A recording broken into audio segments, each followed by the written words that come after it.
Amados pais, sejam bem-vindos ao 29º dia do nosso desafio de 30 dias de oração pelos filhos. O nosso tema hoje é: ore para que seu filho viva com dignidade e honra.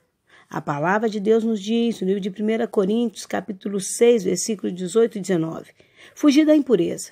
Qualquer outro pecado que uma pessoa comete é fora do corpo, mas aquele que pratica a imoralidade peca contra o próprio corpo. Acaso não sabeis vós que o vosso corpo é santuário do Espírito Santo, que está em vós, o qual tendes da parte de Deus, e que não sois de vós mesmos? Ser pai e mãe nunca foi uma tarefa fácil, mas nunca foi tão desafiador como na atual geração. Basicamente, estamos vivendo tempos em que o certo parece errado e o errado parece ser o certo.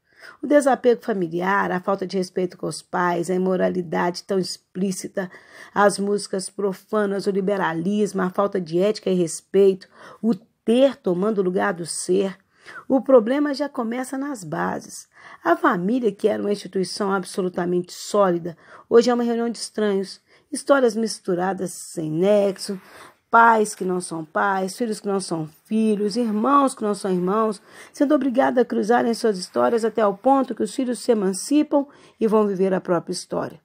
O problema é que se algo der errado na vida deles, quem acaba sofrendo são os pais.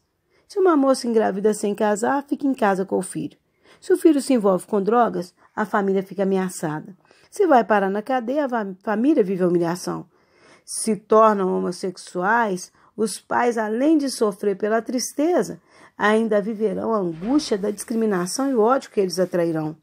Por isso, hoje nós iremos orar a Deus para que os nossos filhos possam contrariar os padrões do mundo e escolham um estilo de vida cercado de dignidade e honra, onde não sejam obrigados a se conformar com uma sentença, mas que possam sempre exercer o direito da escolha. Vamos declarar em nome de Jesus que os nossos filhos nasceram para a honra e jamais para a desonra. Poucos dias estava dando aula em minha igreja quando fui interrompida. Eram praticamente 2 crianças travestidas. Estavam visivelmente sob efeito de drogas. Queriam falar comigo, uma delas ouviu falar de mim. Fui com os 2 para uma sala onde ouvi pacientemente uma história sem nexo, algo sem limite entre a verdade e o devaneio. O que eu mais lamentava enquanto ouvia era saber que nada que eu fizesse ou dissesse mudaria nada para eles, pois eles já tinham viciado no pecado. Eles não queriam uma transformação. A vontade de mudança não existia no coração deles. Isso é um grande problema. Quando os nossos filhos começam a experimentar o pecado por uma brincadeira, mas acaba se tornando viciados no pecado. Quando começa a brincar de se prostituir, viciam na prostituição. Quando começam a brincar de homossexuais e se viciam no pecado do homossexualismo. Quando começa a brincar com o experimentar uma droga ou o álcool e acabam viciados. E aí o problema fica sério, porque além do mal, ainda esbarramos na vontade. E nem Deus muda uma pessoa que não quer ser mudada.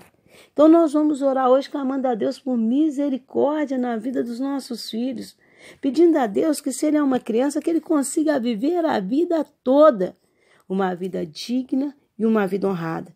Se eles já se envolveram nesse tipo de pecado, se eles já se envolveram com droga, com prostituição, com homossexualismo, vamos clamar a Deus pela libertação dos nossos filhos.